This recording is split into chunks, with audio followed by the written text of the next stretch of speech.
la reflexión de esta tarde.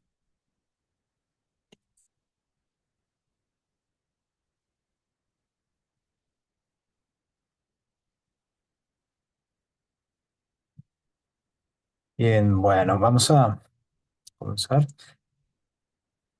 Puedes, puedes poner la siguiente imagen. Cuando por allí yo estaba estudiando eh, en la escuela de música, eh, bueno, tuve clases con varios maestros que tenían como su propia manera de enseñar, ¿sí? Por ejemplo, en la misma clase, ¿no? Me refiero, por ejemplo,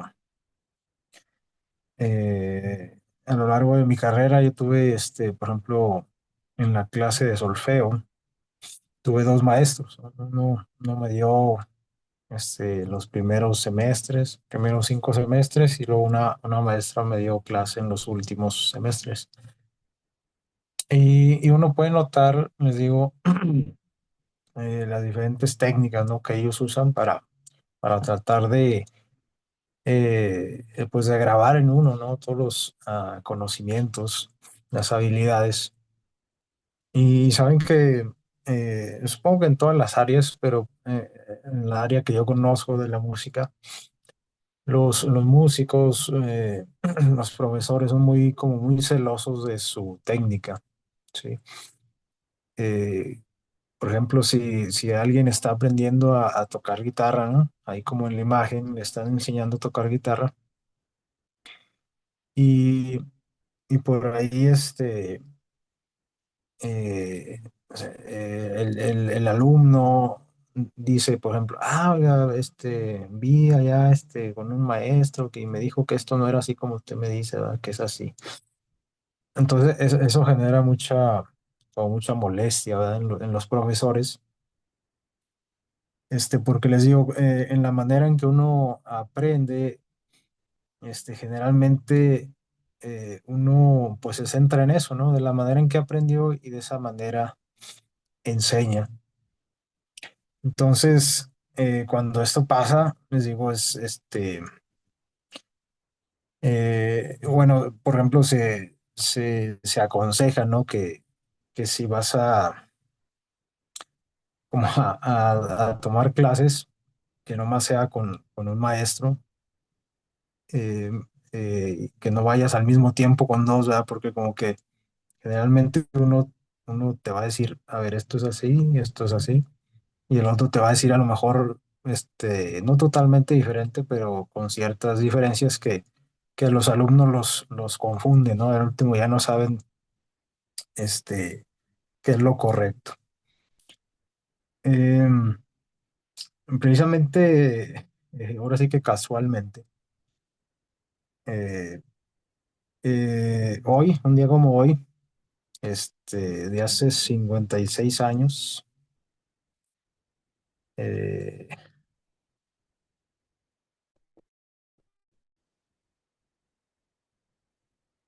algo ocurrió, no sé si uno de ustedes, a nosotros, algunos otros sí. Eh, el 12 de octubre del año 1968 se inauguraron los Juegos Olímpicos, la 21ª edición de los Juegos Olímpicos se celebraron en la Ciudad de México, ¿verdad? Quizás a algunos de ustedes les tocó por ahí verlo en vivo, ¿verdad? En la televisión. Em, Puedes pasar a la siguiente imagen.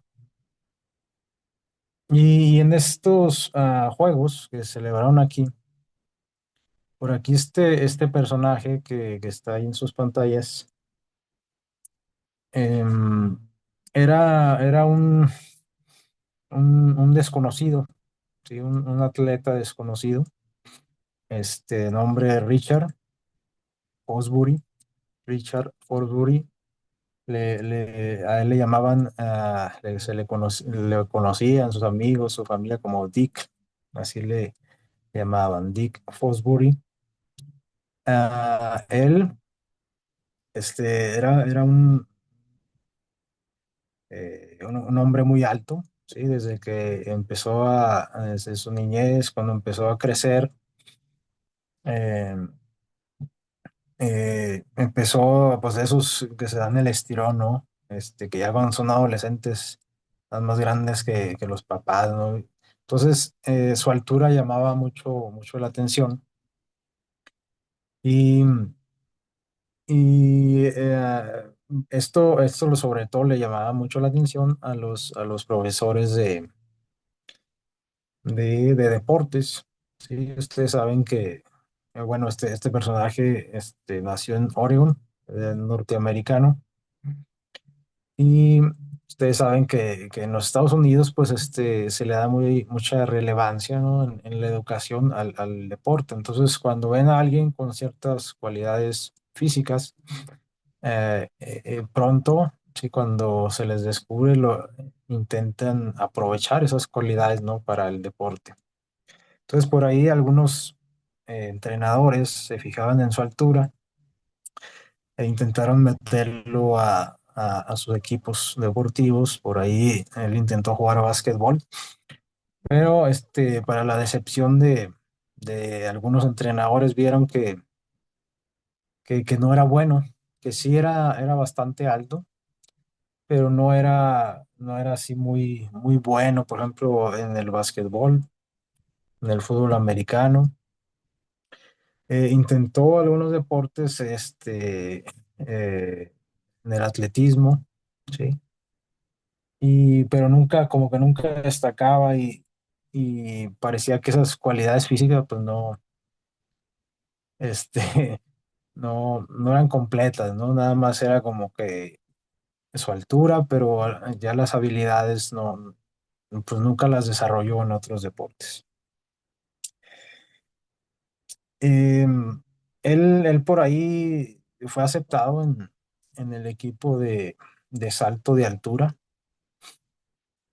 y porque fue así como que en el deporte que no lo hacía tan mal, ¿verdad? Como en los demás. Fue ya como su última opción. Entonces él empezó a entrenar, y eh, aunque entrenaba, les digo, no era necesariamente así bueno en ese deporte.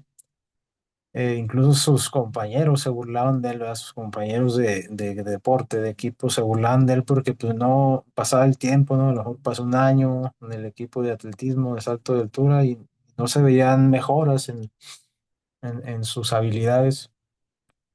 Por ahí hay una anécdota que cuenta que un compañero lo retó, ¿verdad? A saltar una silla, eh, y él, pues, aceptó el reto, ¿verdad? Y trató de brincar aquella silla, y se cayó, se quebró una mano.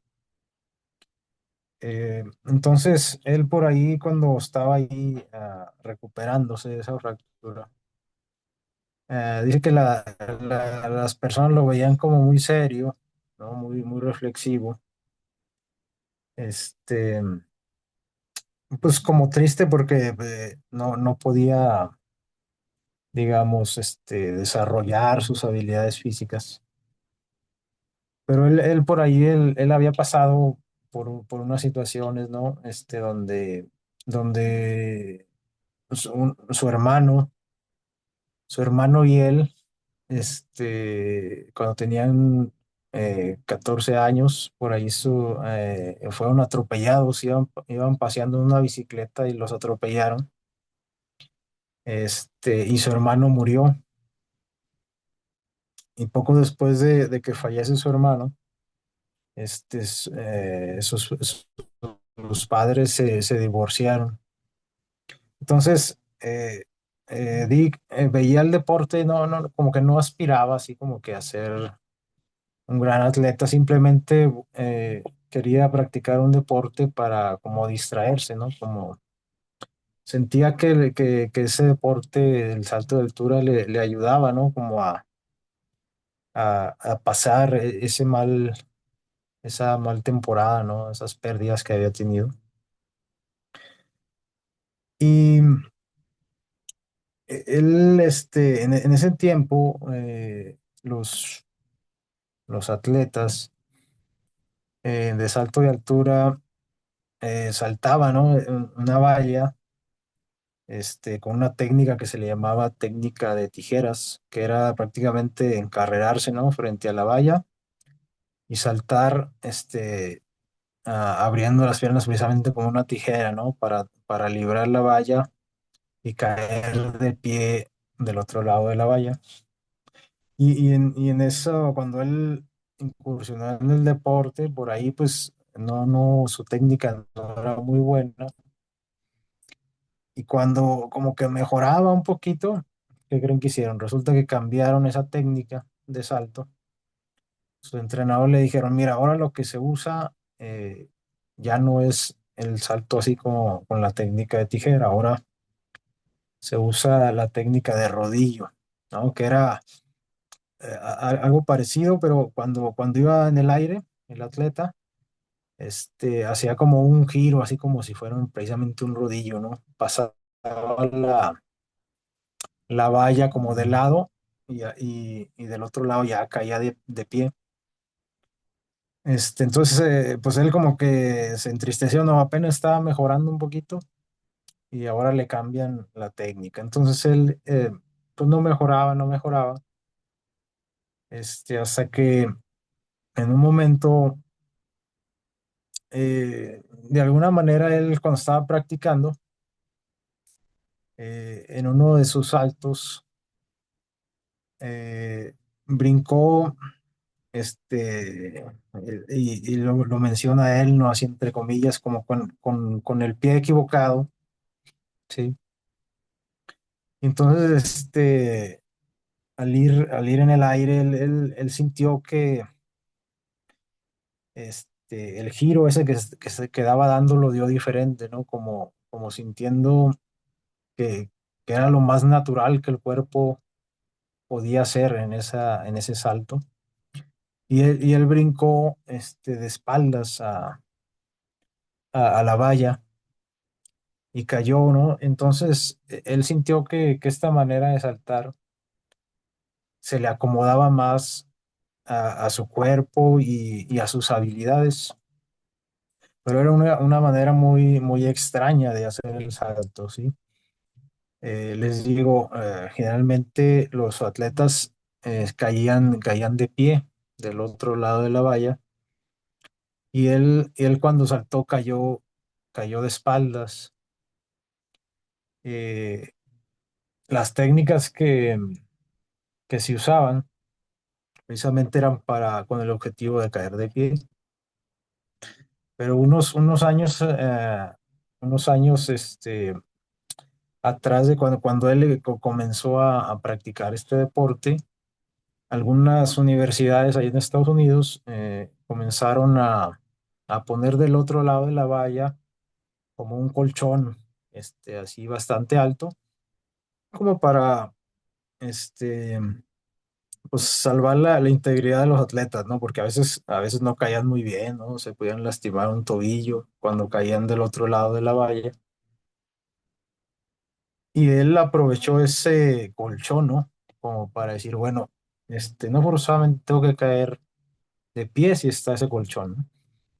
Entonces, él intentó seguir haciendo ese salto, lo fue desarrollando, pero no con facilidad, porque sus entrenadores lo regañaban, ¿verdad? Y le decían, es que así no es el salto, ¿verdad? Tienes que hacerlo el salto con el giro así de lado, la técnica del rodillo, ¿verdad? Ese salto que haces, está mal, ¿cómo vas a caer de espaldas, ¿verdad? Eso no. Entonces incluso se enojaban porque eh, pues prácticamente con su actitud les estaba diciendo pues que él sabía más que ellos, ¿no? Que el entrenador. Y así fue él compitiendo con esa técnica y de hecho generaba pues burlas, ¿no? Todo el mundo se extrañaba, se burlaba de cómo hacía él ese salto. Y muchas críticas, ¿no? No muy duras, pues pasar al siguiente. Pero poco a poco, Dick fue mejorando sus marcas, ¿sí? Con esa técnica, saltando así como vemos en la imagen. Y, y él logró, para sorpresa de muchos, clasificarse a los Juegos Olímpicos de México, México 68. Y cuando él compite, les digo, él era pues, un desconocido, ¿no? Un desconocido. Venía de una universidad, o sea, no era un atleta que ya fuera famoso. Y aquí en México, pues les digo, no sé si alguno de ustedes puede recordar eso. Él, ahí en el estadio, ¿no? De la UNAM, del Estadio Olímpico, ganó la medalla de oro en salto de altura con esa técnica, ¿no? De saltar de espaldas y dejó como maravillado a todo el mundo porque esto no se hacía. Sí, les digo, la técnica que se tenía para saltar era diferente, o sea, no. De hecho, cuando yo veo este deporte, a mí se me hace muy extraño cómo, este, em, cómo se salta así de espaldas, digo, ¿cómo? ¿Que no es más fácil saltar como de frente? Pues resulta que esa técnica que fue desarrollando Fosbury se volvió como la técnica por excelencia, ¿no? Él rompió en esa ocasión en México el récord olímpico. Este, Saltó 2 metros con 24 centímetros. Y aquellas dificultades que él había tenido para pues, practicar su deporte, se habían visto, digamos, premiadas, ¿no? Con una medalla de oro en los Juegos Olímpicos. Y para los siguientes Juegos Olímpicos, se dice que aproximadamente una tercera parte de los atletas de salto de altura ya saltaban como él, ¿sí? Así de espalda. Y hoy todos los atletas saltan de esta manera, ¿verdad? Entonces, incluso, bueno, a esa técnica se le puso su apellido, ¿verdad? Es la técnica Fosbury, es la que se usa desde aquel entonces hasta el día de hoy. Llama la atención, ¿no? Como eh, quizás el fracaso, ¿no? En, en el deporte de este joven, como quien dice, lo obligó, ¿no? A él crear una nueva manera de saltar. Algo que él decía, no, es que yo lo siento como más natural, como que es más, como que el cuerpo puede sacar más ventajas si lo hago de esta manera. Y él comenta, dice, quizás otros atletas lo habían pensado antes, pero como que nunca se atrevieron a hacerlo. ¿Por qué? Pues porque para empezar se veía raro, ¿sí? Y los entrenadores pues no los iban a dejar a hacerlo de esta manera porque no se usaba, porque no parecía lógico, ¿no? Saltar de espaldas esa valla. Em, él una vez le preguntaron, ¿no? Que cómo se le ocurrió y ya cuando se hizo famoso, unos dicen que porque él estudió en la universidad de una ingeniería, ¿sí? Y dicen, algunos hasta dicen que me puse a estudiar, ¿no? Así, de manera científica el movimiento del cuerpo. Y dice, no, la verdad es que no, la verdad que lo único que hice fue seguir mi instinto, dice. O sea, seguir como que lo que le dictaba el cuerpo, ¿no? El movimiento del cuerpo, en su caso específico, porque les digo, con las otras técnicas él no lograba mejorar gran cosa. Y con esta técnica que él fue perfeccionando, porque no le salió a la primera, la fue modificando según en sus competencias, hasta llegar a ser el campeón olímpico, ¿verdad? ¿Cuántas de las veces nosotros hemos perdido la oportunidad de crear cosas nuevas? Eh, de, de quizás traspasarnos los límites de lo que ya está establecido por, no sé, por temor a la crítica, por temor a hacer el ridículo, o porque simplemente no tenemos eh, el valor de ser nosotros mismos, ¿no? En ciertas áreas de nuestra vida. Eh, Dick Fosbury una vez dio una declaración o una frase que me gustó que dice, ¿cómo conviertes a alguien mediocre en alguien de éxito? ¿Cómo lo conviertes? Porque él se sentía así, como alguien mediocre, o sea, pues un atleta que ahí pues, estaba en el equipo de salto de altura porque, pues nomás, ¿no? Quería pasar el tiempo ahí. ¿Cómo lo conviertes en alguien de éxito? Y él solo responde, dice, solo déjalo ser él mismo, solo déjalo ser él mismo. Muchas veces nosotros somos así, ¿no? Como dice la palabra, mediocres. Eh, en nuestra vida, en muchas áreas de nuestra vida, ¿por qué? Porque no nos atrevemos a ser nosotros mismos, ¿verdad? Porque queremos que imitar a tal personaje, a, a tal persona. Y esto pasa mucho en nuestra vida espiritual, en nuestras iglesias, ¿no? Cuando nosotros simplemente nos amoldamos, ¿no? A lo que todo el mundo hace, llegamos a ser, pues, personas, o creyentes mediocres. Y esto se ve mucho sobre todo, por ejemplo, en, en el asunto de compartir nuestra fe, ¿no es cierto? En lo que llamamos nosotros la obra misionera, ¿no? O en la manera de adorar a Dios, de servir a Dios. Cuando nosotros decimos, para cualquier adventista que ya tenga ciertos años en la iglesia, cuando tú le mencionas las palabras obra misionera, yo estoy seguro que el 99.9% piensa en lo mismo. ¿En qué piensa? En salir a la calle, ir a tocar una puerta y ofrecer un estudio bíblico, ¿sí? ¿Por qué?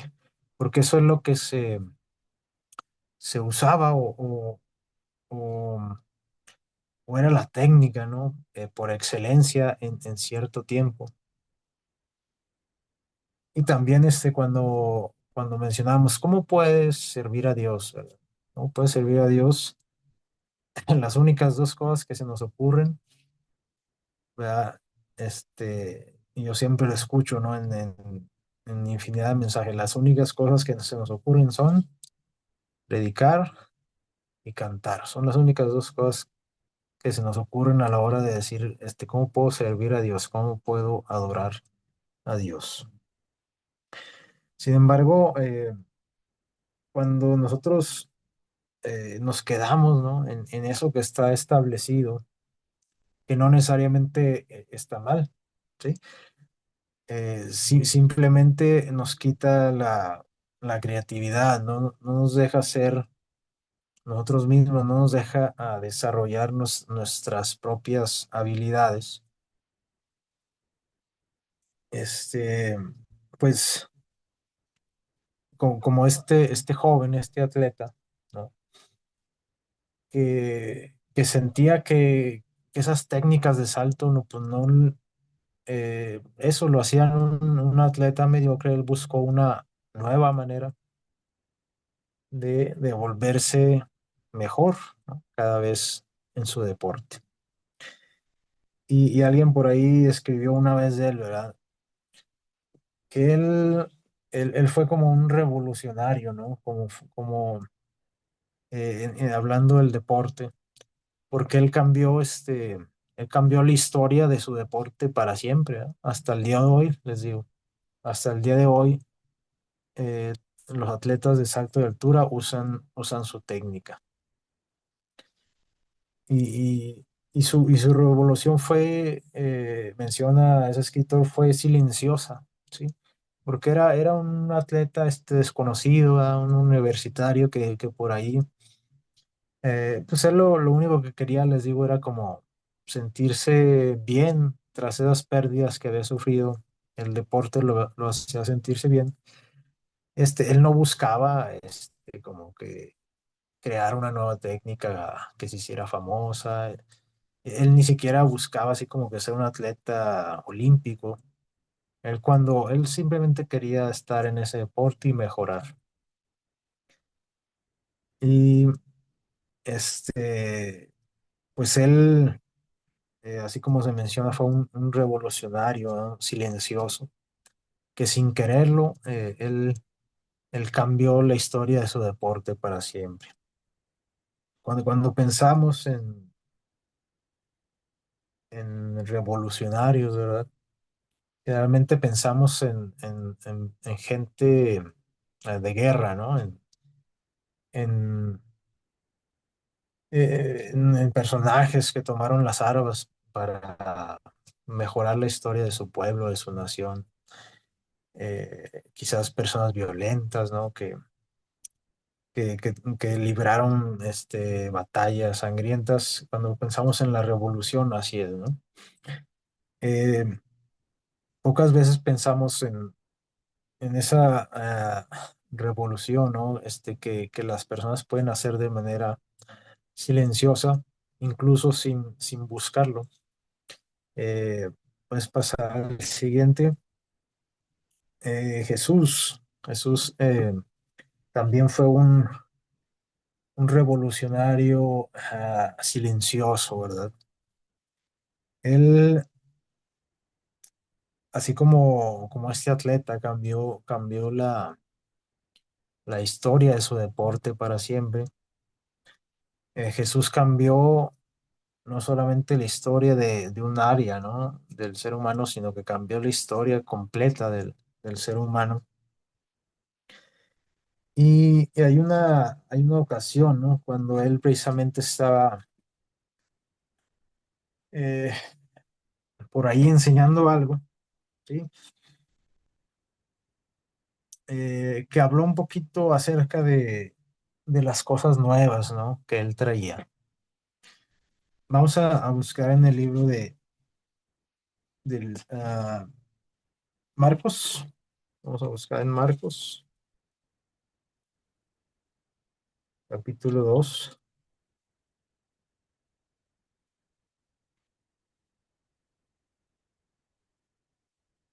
Marcos, capítulo 2.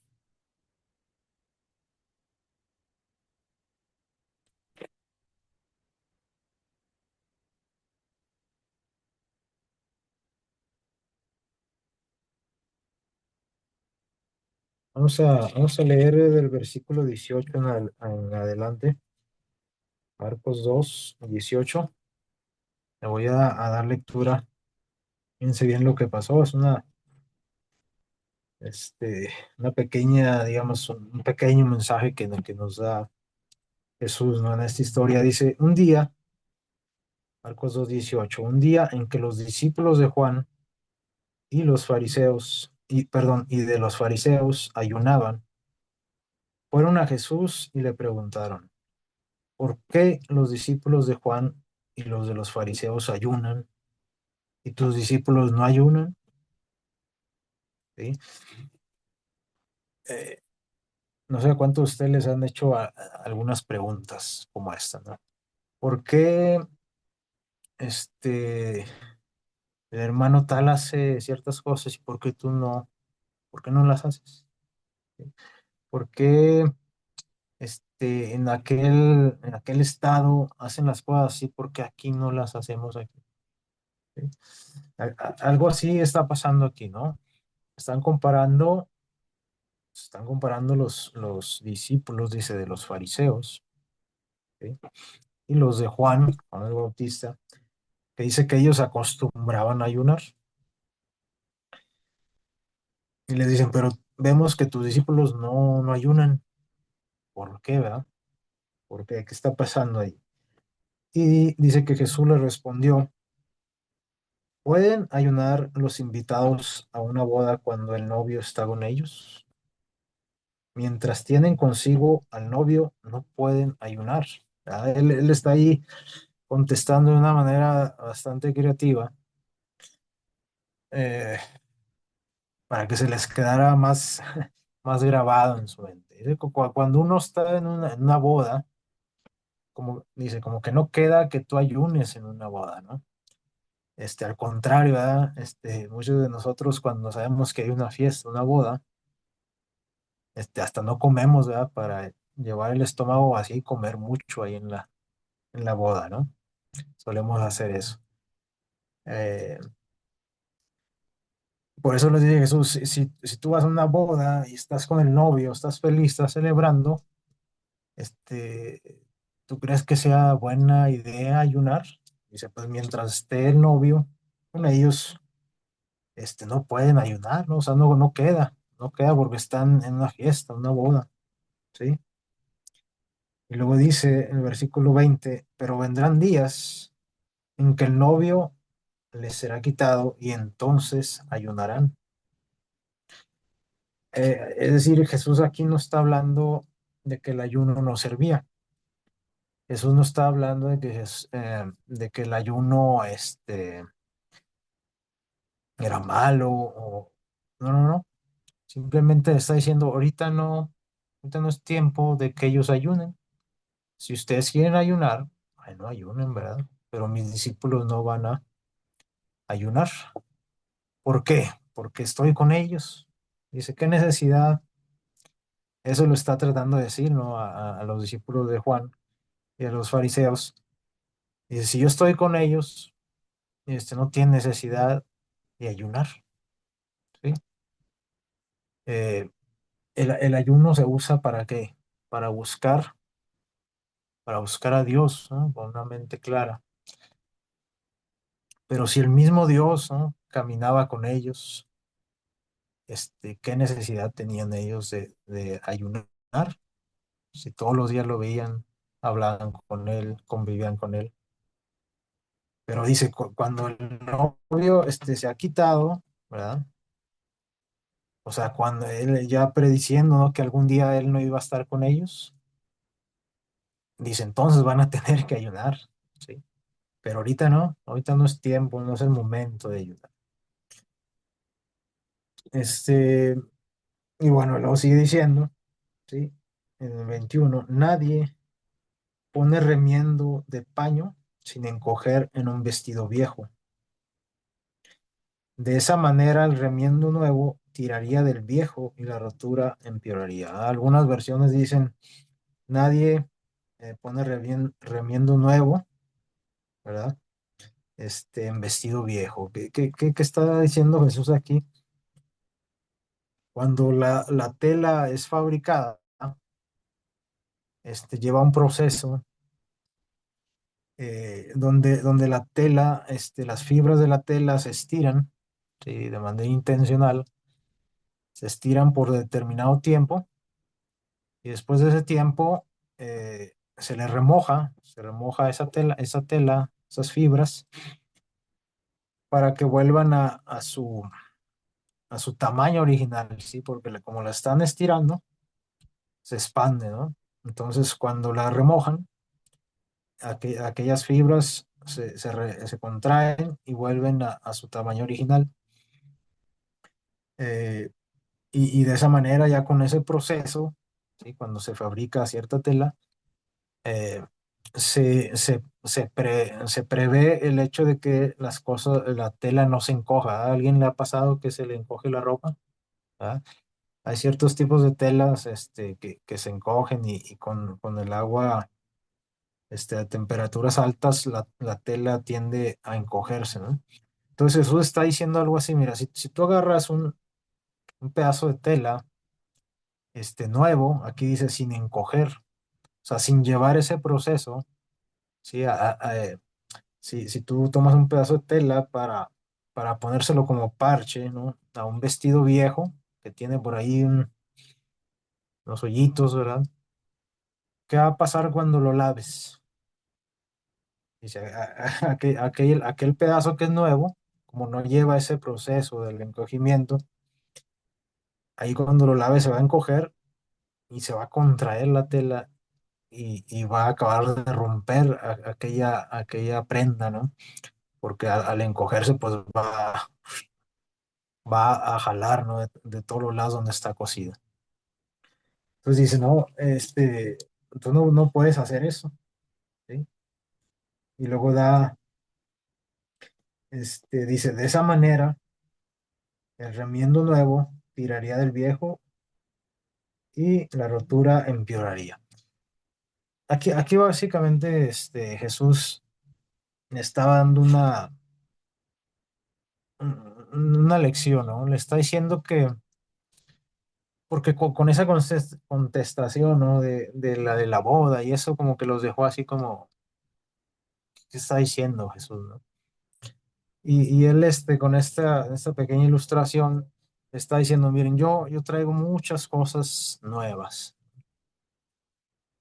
Traigo, este, o sea, todas aquellas prácticas que tenían los líderes religiosos, ¿no? Que sabemos que la mayoría o que prácticamente todo lo que hacían estaba basado en reglas que ellos habían creado, ¿sí? Eh, ellos, o sea, esas costumbres que ellos tenían no empataban con las cosas que traía Jesús, con su misma personalidad, ¿no? Nosotros podemos ver en los evangelios cómo Jesús era mal visto por los líderes religiosos, ¿sí? Porque su manera de ser, su manera de enseñar, ¿no? Que era considerado un maestro, era totalmente diferente a como eran ellos, ¿no? Incluso hay un texto, ¿no? Que dice que la gente se maravillaba, ¿no? De cómo enseñaba Jesús. Decía que enseñaba como quien tiene autoridad y no como los fariseos. O sea, la gente se daba cuenta que Jesús actuaba diferente a como actuaban sus líderes, ¿no? Que enseñaba de una manera diferente a como enseñaban, que vivía de una manera diferente a como vivían los fariseos. Y si hablamos de que alguien digamos, aprovecha sus cualidades, sus dones, que es él mismo, ¿no? Es una persona auténtica. Sin duda podemos hablar sin problema de Jesús, ¿verdad? Una persona que no se conformó con las viejas costumbres, ¿no?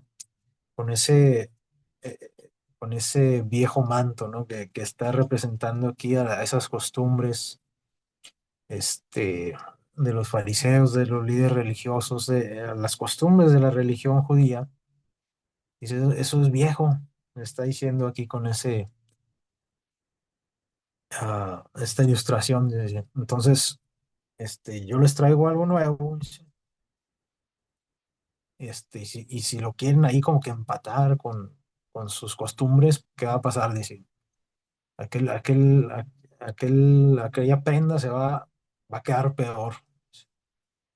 Entonces, Jesús está haciendo una diferencia, ¿no? Con sus enseñanzas y las enseñanzas que habían estado ahí dominando por años dentro de su pueblo. Y obviamente no nos referimos a la ley de Dios en sí, ¿no? Nosotros sabemos que Dios no cambia, ¿no? Y que su ley no cambia. Jesús está refiriendo a todo ese sistema, ¿no? A todas esas leyes, mandamientos de hombre, ¿no? Les dijo, de cómo trataban ellos con la gente, de cómo el evangelio se había distorsionado, ¿no? Era un evangelio inalcanzable, ¿no? No eran buenas nuevas lo que los fariseos, tenían para la gente. Y de pronto ven a este revolucionario, ¿no? Juntándose con las personas menos deseadas, ¿no? Este, decía por ahí, un pastor, ¿verdad? Imagínense que en estos tiempos, Jesús se hubiera juntado con secuestradores, ¿verdad? Con políticos corruptos, con eh, dice uno, digo, contratantes de blancas. ¿Qué pensaríamos nosotros como personas religiosas de alguien así? Porque Jesús se contaba con traidores a la patria, ¿no? Que eran los, eh, los recaudadores de impuestos, ¿no? Rateros, corruptos, con prostitutas, ¿sí? Con las personas más indeseables del pueblo. Entonces, esto era algo nuevo, ¿verdad? Era como el salto de Dick Fosbury, ¿verdad? Era algo que salía totalmente de lo establecido, pero Jesús no tuvo miedo, ¿no? De ser el mismo y de hacer lo que él, a su misión, ¿no? Lo que él había venido a hacer, a cambiar precisamente esa mentalidad que todos tenían. Y bueno, por ahí podemos sacar muchas enseñanzas, ¿no? Esta historia, en esta tarde, en esta noche, queremos enfocarnos en eso, ¿no? En que muchas veces nosotros estamos tan limitados, ¿no? Por lo que un día aprendimos, por, por lo que nos dicen que está establecido, ¿sí? Y mientras no, digamos, nuestra creatividad, ¿sí? Nuestra innovación no choque con la ley de Dios, nadie puede ah, impedirte, ¿no? Que tú intentes hacer cosas nuevas, cosas que a lo mejor nadie hace. En este caso, por ejemplo, para compartir tu fe, para compartir el evangelio, para servir a Dios, cosas que a lo mejor los demás no valoran o, o que la tradición no valora o que incluso piensa que es incorrecto, ¿sí? Así como los entrenadores de Richard pensaban que eso era una locura, eso de caer de espaldas. Muchas veces este, nuestras tradiciones, nuestras creencias, cuando vemos que alguien hace algo diferente a lo que yo hago, ¿ah? A lo que yo siempre creí, ¿qué decimos? "Ah, tiene el diablo al chamuco dentro". Eh, pero simplemente está haciendo el mismo, está haciendo a lo que Dios le dio para hacer, ¿no? Con sus habilidades. Una vez escuché que cuando nosotros intentamos ser creativos, ¿verdad? Daban como algunos consejos de cómo ser creativo. porque a veces se nos nubla la mente, a veces podemos decir, ¿y cómo puedo servir yo a Dios? Ya tenemos décadas en la iglesia y no sabemos cómo servir a Dios de una manera natural, ¿no? O sea, que yo no sienta que es algo forzado. Y leía por ahí, escuchaba que algunas como tips, ¿no? Para desarrollar nuestra creatividad. Y, y, venían varias cosas, ¿no? Pero una se me quedó y decía, por ejemplo, cuando tú vas a tu trabajo o a tu casa, dice, no te vayas siempre por la misma ruta. Decía, un día vete por esa ruta, un día le das vuelta en esta calle y te vas por otra ruta. Cuando vas a tu casa, a lo mejor un día rodeas un poquito, pero te vas por otras calles, por otro paisaje. Entonces, eso ayuda un poquito a estimular la creatividad, entre otras cosas, ¿no? No solamente eso. Y eso a veces yo lo hago, ¿no? Cuando vengo por ejemplo, a la casa del trabajo, a veces agarro una ruta, a veces otra. Ya por costumbre, ¿no? Ya ni siquiera lo hago pensando en eso de la creatividad. Y me recuerda eh, un texto, ¿no? de la palabra de Dios que hace poquito, en este ratito leímos, ¿no? Antes de iniciar la reflexión, donde dice que Dios abre caminos, ¿verdad? Eh, que Dios hace cosas nuevas, ¿no? Que Dios siempre está buscando como rutas, ¿no? Diferentes para su pueblo. La manera en que Él ha tratado a su pueblo a lo largo de la historia no ha sido la misma, ¿sí? La manera en que Él se ha relacionado con su pueblo, que les ha hablado a lo largo de la historia, siempre ha ido como transformándose, ¿no? Como evolucionando. Eh, Él no cambia, lo que cambiamos somos nosotros, ¿verdad? La sociedad, las épocas, pero Él no cambia y él viendo esos cambios, Él aprovecha precisamente esos cambios de mentalidad, de épocas, de cómo el medio ambiente nos va haciendo cambiar a los seres humanos para tratarnos como de una manera distinta, ¿no?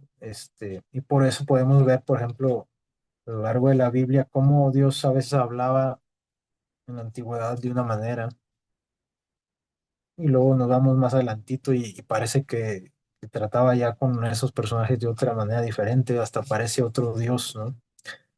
Pero simplemente él,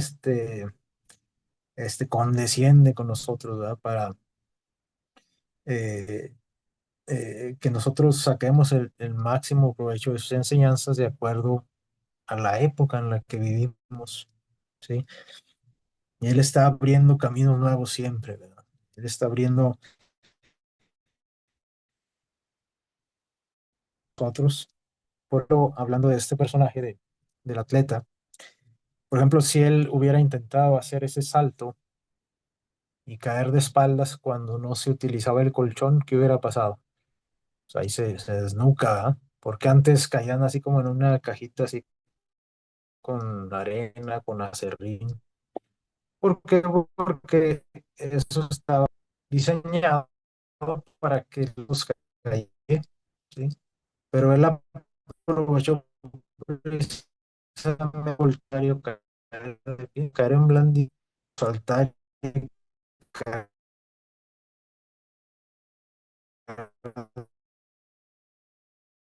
de espalda y vamos a servir a Dios de la misma manera. No siempre vamos a compartir nuestra fe de la misma manera. Tenemos que observar, ¿no? ¿Qué ventajas puedo sacar del ambiente donde estoy, del terreno donde estoy? Eh, Hace, hace tiempo les hablé, por ejemplo, recuerdo de uno de mis alumnos, ya él ya se graduó ahí de la secundaria.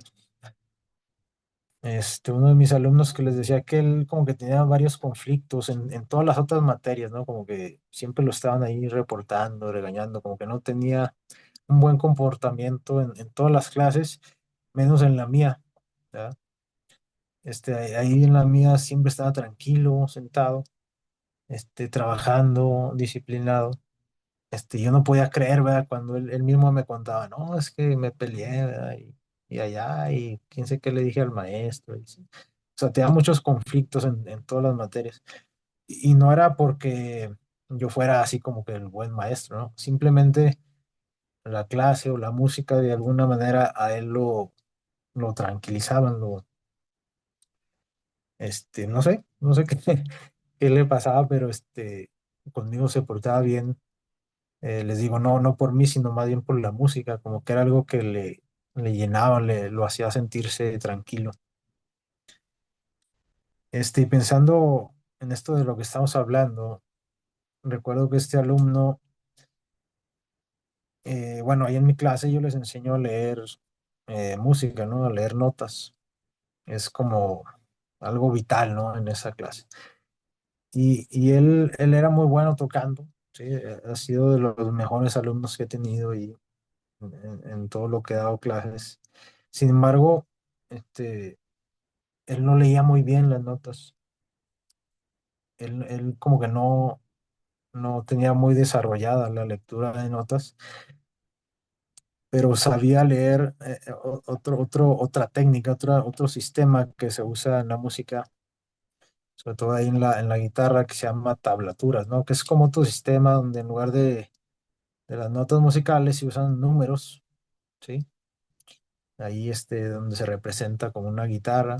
Es un sistema diferente, ¿no? No necesariamente así ah, muy, muy más, algunos dicen es un poco más fácil, ¿no? Que la lectura de notas. Y él, yo me quedé sorprendido porque él podía, leer de esta manera, a una velocidad así, casi, o sea, si yo le llevaba una canción con este sistema, en un día la sacaba, ¿verdad? O sea, la leía como si ya se la supiera. Eh, y yo le trataba así como de enseñar las notas, ¿no? Porque era parte de la clase, hasta que un día como que entendí, dije, bueno, si él batalla con el otro sistema y esto que él puede hacer se le facilita, e incluso lo hace muy bien, como que yo ya dije, ya no le voy a, ni siquiera le voy a insistir, ¿verdad? Que aprenda lo otro, más bien que saque provecho de eso que él hace muy bien, ¿sí? Y ya, por ejemplo, cuando yo le daba una canción, yo la buscaba por ahí en internet con ese sistema, ¿verdad? El sistema que él sabía leer muy bien, las tablaturas. Este, y de esa manera él como que se sintió así más, pues libre, ¿no? Así como que muy natural, él hacía las cosas sin estar batallando con las notas. Muchas veces nosotros también tenemos que hacer esto, ¿no? O sea, no, a veces queremos forzar a las personas a que hagan las cosas, pues, como yo creo que son, como yo siempre las he hecho, ¿sí? O como creo que es la técnica correcta, ¿no? De dar el evangelio, qué sé yo. Y no dejamos a las personas ser ellos mismos, ¿no? No dejamos que aprovechen sus habilidades. Y el día que eso pase, yo creo que así como este atleta, incluso podemos hacer cosas grandiosas cuando aprovechemos los talentos que Dios nos da, ¿verdad? Cuando hagamos poco caso de las críticas de otros, eh, por no hacer lo que ellos hacen, ¿no? O hacerlo convencional. Y estar abierto, ¿no? O sea, tener una mente abierta a que no solo lo que yo pienso que es correcto, este, no necesariamente toda la gente tiene que pensar como yo, ¿no? Les digo, fuera de lo que es la ley de Dios, yo creo que Dios nos da libertad de crear, ¿no? Caminos, de crear métodos, de crear técnicas que a nosotros se nos facilite y donde tengamos éxito, ¿no? Así como dijo por ahí a Dick, ¿verdad? Dick Fosbury, quizás nosotros nos sentimos mediocres, ¿no? A la hora de compartir el evangelio, ¿verdad? De compartir nuestra fe. Nos sentimos mediocres a la hora de servir a Dios. Pensamos que eh, no hago gran cosa, que lo que hago no es de gran valor, pero quizás es porque estoy tratando de hacer una técnica que a mí no me favorece. El día que nosotros mismos desarrollemos con creatividad algo que nos sea más natural a nosotros, yo creo que ese día, como decía Dick, ¿verdad? Vamos a dejar de ser mediocres y vamos a tener éxito siendo nosotros mismos, ¿verdad? Y para terminar, vamos a leer el texto que leímos al principio, Isaías 43:19. Isaías 43:19.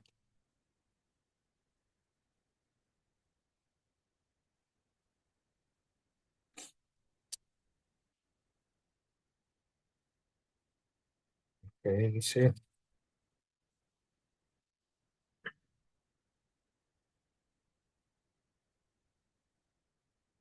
yo hago algo nuevo, pronto aparecerá, no lo sabréis, otra vez abriré camino en el desierto y ríos en la soledad. Ojalá que en nuestra vida dejemos que Dios haga esos caminos nuevos, ¿no? Que si hemos fracasado por el camino en el que vamos, Él pueda abrir un camino, aunque parezca improbable, dice, un camino en el desierto, ¿verdad? Que si nos animamos, ¿verdad? Podemos saltar de espaldas, ¿no? Como este atleta, y seguramente Dios bendecirá nuestro esfuerzo. Que Dios nos bendiga.